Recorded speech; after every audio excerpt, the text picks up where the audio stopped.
咦，咁啱嘅，今次你去邊啊？咩？非洲邊度啊？北非啊2025年嘅旅遊日子終於嚟到了。我哋今日去嘅地方係邊度呢？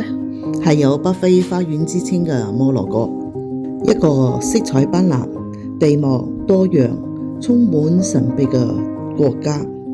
它同時擁有雪山啦、海岸同埋撒哈拉沙漠。如果用一個詞語嚟形容摩洛哥嘅話，那就係五彩繽紛。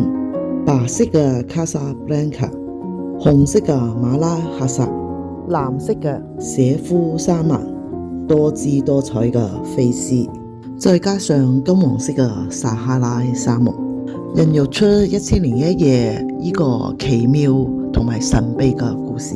落咗飛機之後1個鐘頭嘅車程，我哋嚟到呢個小鎮，第一餐就係食魚，之後我哋就去參觀我哋今日嘅第一個景點拉巴特皇宮。拉巴特皇宮係摩洛哥首都拉巴特嘅主要官邸，係有阿拉維王朝嘅穆罕默德4世1864年建造，係一座典型嘅阿拉伯建築。宮殿佔地2平方公里，外觀係雪白嘅牆，配上綠色嘅琉璃瓦頂，正面設有3座城門，有皇帝嘅里亞德宮和清真寺。皇宮不對外開放，同時都不可以接近同埋拍照。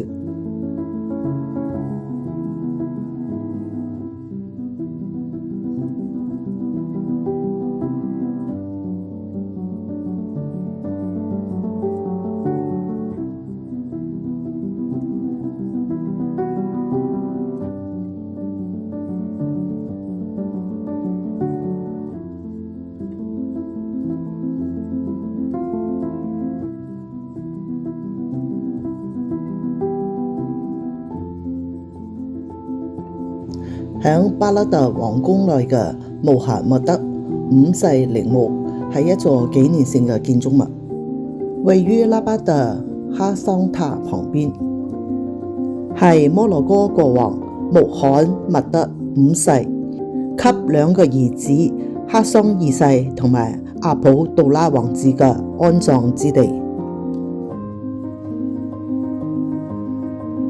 呢座陵墓融合了傳統嘅摩洛哥同埋現代設計嘅元素，外觀有白色嘅大理石構成，內部嘅裝飾有精美嘅馬賽克和雕刻。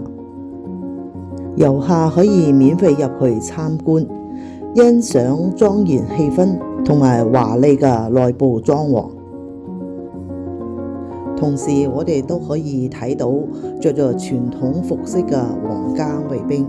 而家去邊？所以話叫佢戴頂帽啦。呢個係穆罕默德嘅係嘛陵墓啊？嗰個陵王嘅廣場嚟嘅，呢個係。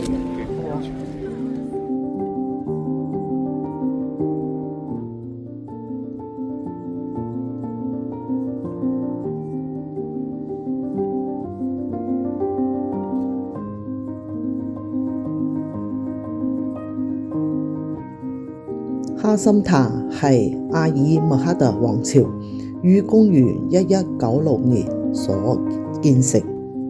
當時嘅蘇丹曾懷有一個宏願，就係建造世界上最大嘅清真寺，讓所有嘅軍隊在此禱告。無奈缺乏經費同埋地震頻頻，工程被迫中斷，只留下100多根尚未完成嘅尖塔石柱。到咗今時今日，呢啲殘柱反而被認為係一種建築嘅藝術。哈桑塔建於12世紀，佢哋嘅長係183米，闊呢就係139米。據說位於1775年嘅一場大地震當中，從滲存嘅300 12斤嘅大石柱當中呢，我哋都可以想象當年建築嘅宏偉。哈桑塔保存嘅比較好啲，佔地單邊長16米，高44米，周圍雕刻嘅圖案過熱，具有摩洛哥傳統藝術嘅特色。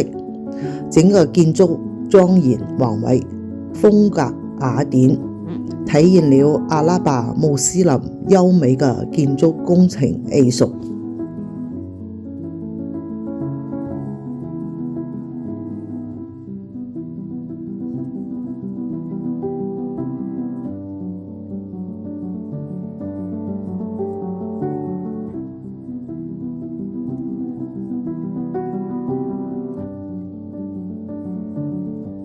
離開皇宮之後，我哋要坐咗將近2個鐘頭嘅車程返到去酒店。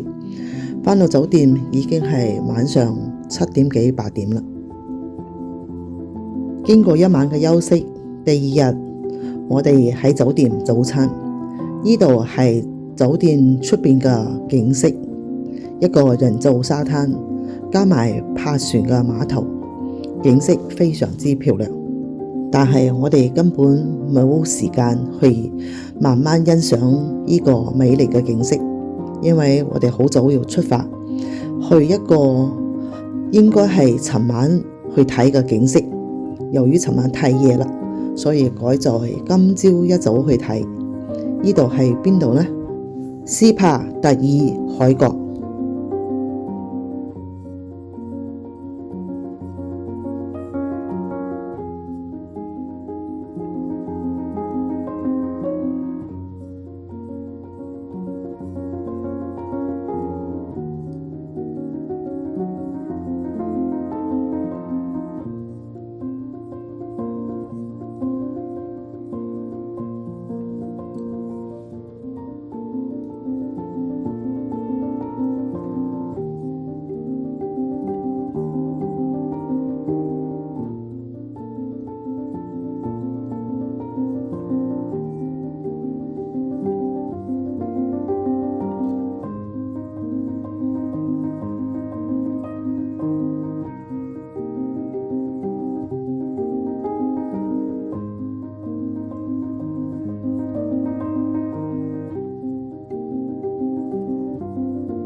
丹吉爾嘅斯帕特爾海角位於摩洛哥北面，距離丹吉爾中心大約14公里，係非洲大陸最西北端嘅 Cape。